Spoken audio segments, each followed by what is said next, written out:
All right, let's go back and show you what happened with Jeremy Lin tonight. Kelly, what kind of things did you see about his game as we continue to learn about it? Continues to be aggressive, continues to try to get the ball in the middle and find, his teammates, and that's important. Jeremy's still fearless at going to the basket. Got a little banged up tonight at times as well. But, again, you can sense him trying to get everybody involved, trying to be, the point guard out there that's going to get other players involved. And as long as he continues to think that way, continue to remain under control for the most part, that's a positive for the Knicks. They got a little bit of a running game going as well. That always helps. And certainly, with as many players that played tonight for the Knicks, the more he can get used to all those guys because you never know who's going to be in the game with you. Took a little shot there from Tyson Chandler's elbow, but he was able to finish the game, even though it looked as though it was bothering him a few minutes after that. But he's very tough. We know that. And in tonight's game, Jeremy Lin had 17 points, 9 assists. There was a Tebow there, wasn't it? When he went down on the 1 knee? Almost. No. Was that not a Tebow? No, but he's showing definitely toughness, obviously. But, Kelly, the thing that impresses me the most about Jeremy Lin is the fact that he can take it to the hole. He can take a hit and finish, a lot like Carmelo can. They're very similar in that regard when they go to the basket. But, didn't take a lot of shots, as we've been seeing during their run when they were winning games. He was taking a lot of shots, but now he doesn't have to. Gets the assist, and I think that's big. Only 4 turnovers. Only the 4 turnovers is good, too. Of course, taking care of the ball. But, getting more cohesiveness with his teammates will cut down the turnovers as well. Knicks got off to a little bit of a sloppy start. They muffed a couple of inbounds passes. The Garden was getting a little grouchy because it really looked like Atlanta didn't want to be in this game, and yet the Knicks were sort of allowing them to be in the game. And then they got their act together to go on a 16-0 run, leading you to a point where you could say they almost won the game in the first quarter. They did win the game in the first quarter. Believe it or not, the Atlanta Hawks were winning this game 16-14, and all of a sudden it was just all New York the rest of the quarter and really getting everybody involved. Carmelo Anthony staying with it, a couple of misses, gets a rebound, improves his stats there, and gets the layups. And then the Atlanta turnovers caused by the Knicks defense really started things going. And, from there on in, it was just a matter of taking at Atlanta. No shot blockers, no interior defense. They just kept going at them. And Atlanta really never had any answers. And then they were just sloppy with the basketball, almost high schoolish type of turnovers, Alan. I think what changed this game was similar to what changed the game against the Nets, but in reverse. J.R. Smith and Jared Jeffries came in with the Knicks trailing by 2. They brought in great energy, especially J.R. Smith. He had 3 of the team's, 6 or 7 steals in that quarter. Mm-hmm. So he was a big part of that. It was positive energy coming off the bench, unlike in the Nets game where the Knicks got off to a good start. Bench came in and didn't give them the energy. They got it in this game and really blew the game open right there. One of the things that got your attention in the second quarter was the balance the Knicks had. We're going to see baskets from 7 different Knicks in one sequence in the second quarter.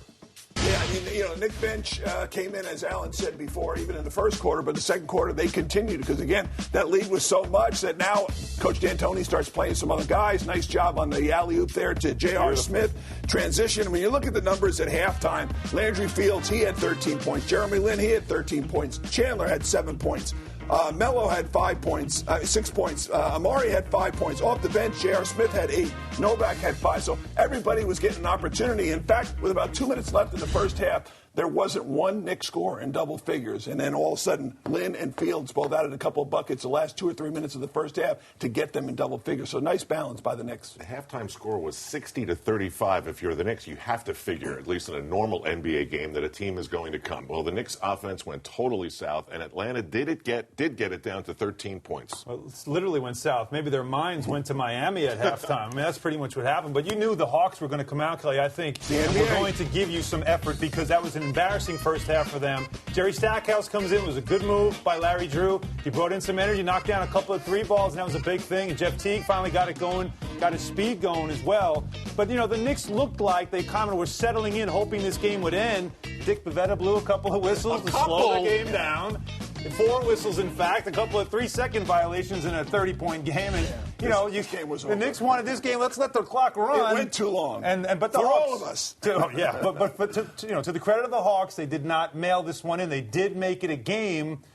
but they didn't in the first half, and that's where it cost them. You got to have some pride, no matter what you are. I mean, nobody likes to get embarrassed. They were embarrassed for the most part. It could have been worse. And this was a team that got off to a great start, but they are struggling now. Well, they're missing 2 All-Star players. That makes a big difference. Without Horford and without Joe Johnson, they just don't have any presence out there on the floor to take over, even inside or outside. They don't have the score. And I was somebody that thought Josh Smith should have gotten an All-Star consideration even before Joe Johnson, and now that Joe Johnson's not going to play an All-Star, I thought maybe he should have gotten it. Not tonight. I'm wrong because he did not play like an All-Star tonight. Meanwhile, the Knicks, after the Hawks got it to 13, called a timeout, and boom, just like that, it was back up to 20. So fourth quarter became garbage time, but important minutes for Baron Davis. What did you think of the Baron Davis we saw? Well, another game under his belt, improvement. That's what you got to have. And Baron Davis starting to get used to playing basketball once again. As long as he can keep it simple. Yeah, there were some crazy turnovers, some bad passes, but there are also some good passes. I think the fact that he looks much better, he's getting more comfortable, these are all signs that he's getting used to playing basketball once again. I would assume it's going to help him long term. How about Jared costing him that assist right there? Could have been 7. When you're a backup point guard, everyone counts. He'll let him know about it. He should anyhow. Let's check out the stat sheet from the game. Obviously very one-sided, tilted toward the Knicks, who shot 48% to only 40 for Atlanta. The Knicks made the same number of threes as Atlanta, so that was not the big difference as it was on Monday night. They out-rebounded the Hawks, they out-assisted the Hawks, and they got 37 points off their bench.